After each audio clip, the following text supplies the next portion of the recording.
আমার রান্নাঘরে আপনাদের স্বাগত জানাই। আজ আমি বানাচ্ছি মাশরুম পকোড়া। মাশরুম পকোড়া বানানোর জন্য প্রথমে আমি নিয়ে নিয়েছি বাটি মেপে 1 বাটি বেসন, আর সেই বাটি নিয়ে নিয়েছি হাফ বাটি চালের গুঁড়ো।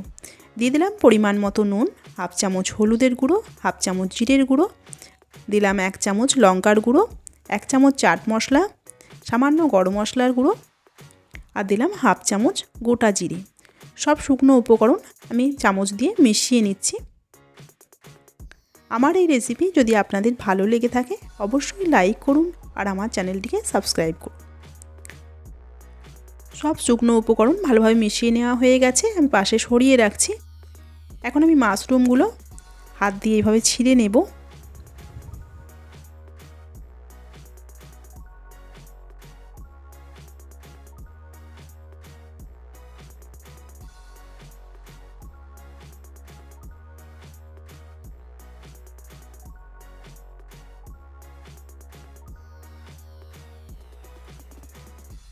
সব মাশরুমগুলো এভাবে ছিঁড়ে নেওয়া হয়ে গেছে। যেগুলো ডাঁটিগুলো খুব লম্বা আছে আমি কাঁচি দিয়ে একটু ছোট করে দিচ্ছি।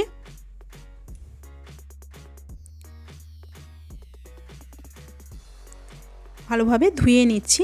মাশরুমগুলো ধুয়ে নিয়ে হাত দিয়ে জলটা চিপে আমি বেসনের সঙ্গে দিয়ে দিচ্ছি।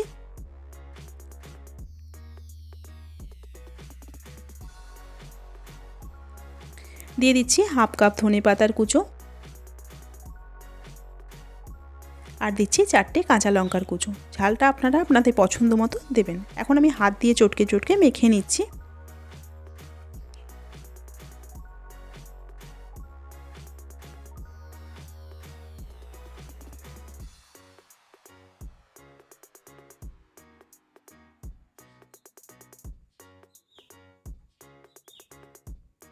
অল্প জল দিয়ে দিচ্ছি।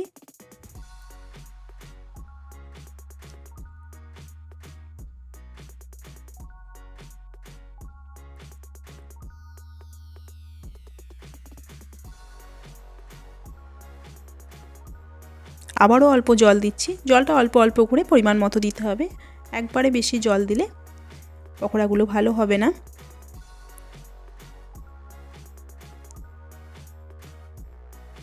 হাত দিয়ে ভালোভাবে মেখে নিয়েছি। আগে থেকেই আমি গ্যাস জেলে তেল গরম হতে দিয়েছিলাম। তেলটা গরম হয়ে গেছে। এখন আমি পকোড়াগুলো তেলের মধ্যে ছেড়ে দিচ্ছি।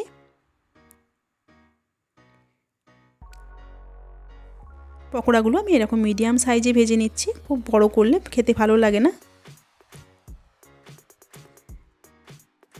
গ্যাসের ফ্লেমটা লোয়েতে রেখে আমি লালচে কালার আসা পর্যন্ত ভেজে নেব।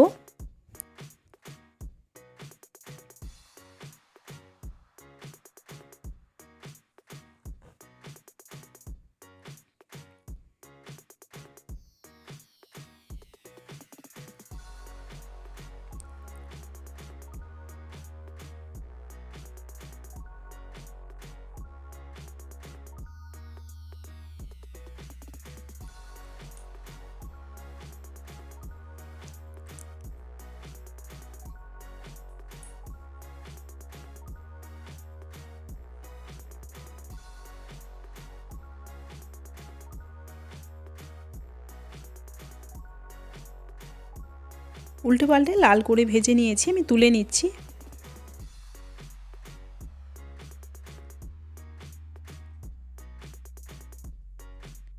একইভাবে আমি বাকি পকোড়াগুলোও ভেজে নিচ্ছি। এইভাবে মাশরুম পকোড়া বানিয়ে দেখুন। সন্ধ্যের চায়ের সঙ্গে বা সস দিয়েও খেতে খুব ভালো লাগবে।